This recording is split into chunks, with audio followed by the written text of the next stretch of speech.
speaker, Elder David Bednar, from the Quorum of 12 Apostles of the Church of Jesus Christ of Latter-day Saints. Welcome, Elder Bednar. Thank you.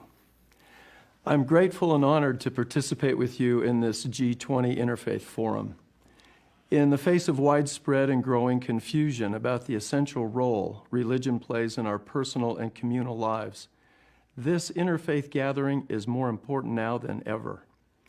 We may come from different religious traditions, but we are united in our commitment to promote understanding and true respect for religion and people of faith. Our Saudi Arabian hosts have addressed many priorities, but it is clear that the COVID-19 pandemic has tragically emerged as the unavoidable overarching theme. My aim is to highlight some of the most critical lessons that religious voices have been learning. The ongoing pandemic has demonstrated that some government officials fail to understand how and why religion is fundamental to the lives of billions of people.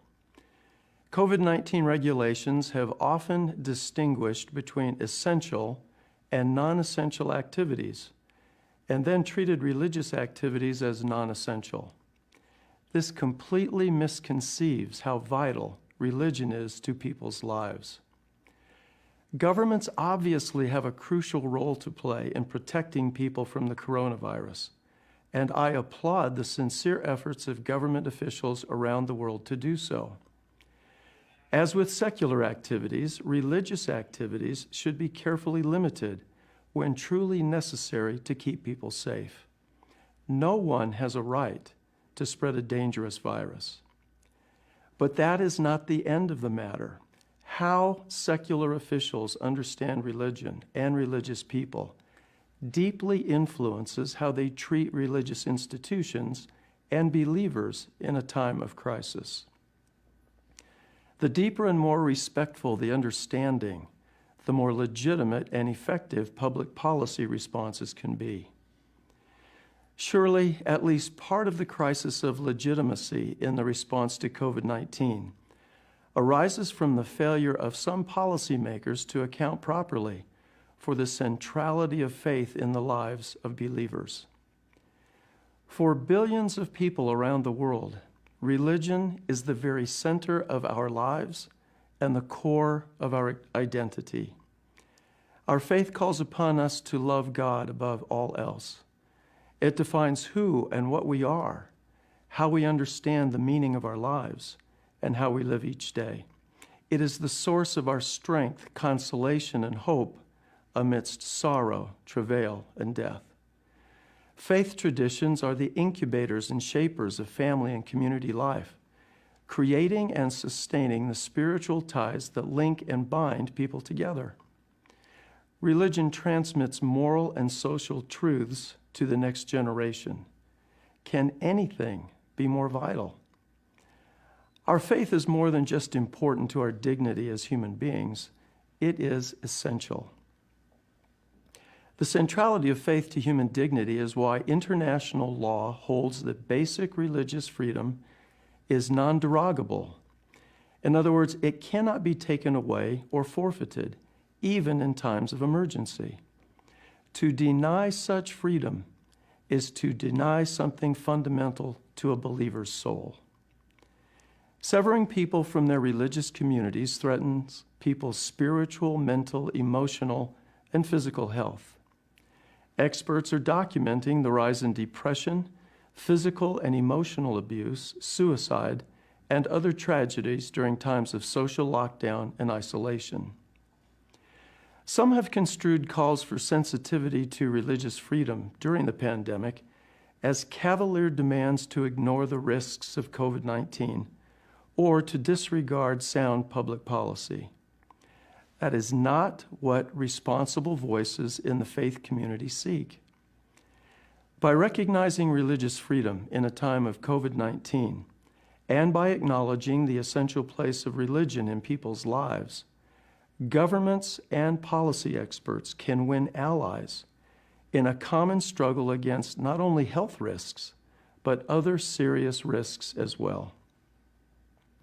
Strong connections among family deeply held religious beliefs and a community of faith have long been associated with better mental, emotional, and physical health. These critical connections are at risk when blanket bans are issued against religious gatherings. My call is for respect, accommodation, and cooperation, for creative solutions that mitigate the threat of COVID-19 while not cutting people off from an essential part of their lives. In many instances, the lack of such respect has backfired, creating suspicion toward government and the undermining of its legitimate efforts to control the pandemic. Choosing to disrespect religion rather than find ways to safely accommodate it has serious consequences. It infringes on the dignity of believers. It harms numerous personal and communal interests, and it diminishes trust in the important efforts of public health officials. There is a better way. Religion can be a powerful font of legitimacy and practical assistance in a time of crisis.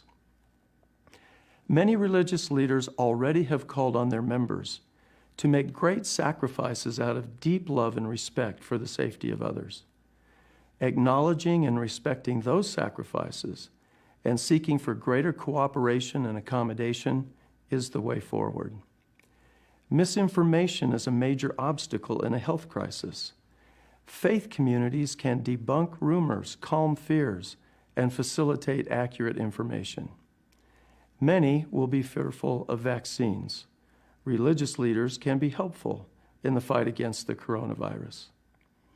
Respecting the dignity of religious people pays important dividends, but these powerful opportunities and benefits are possible only if officials acknowledge that for believers and their faith communities, religion is essential to their identity and very being. It is my hope and prayer that government officials and faith leaders can collectively respond to COVID-19 in ways that protect both physical and spiritual health. As I now conclude my message, I joyfully do what for me is essential. I express these thoughts and share these hopes in the name of Him whom I serve, whom I love, and whom I represent, even Jesus Christ. Thank you. Thank you, Elder Bednar, for your very, very compelling remarks about the cohesion of our religious, our faith, and our communities, and for calling on deeper levels of understanding between secular organizations and faith, and deepening those bonds of understanding and partnership and collaboration.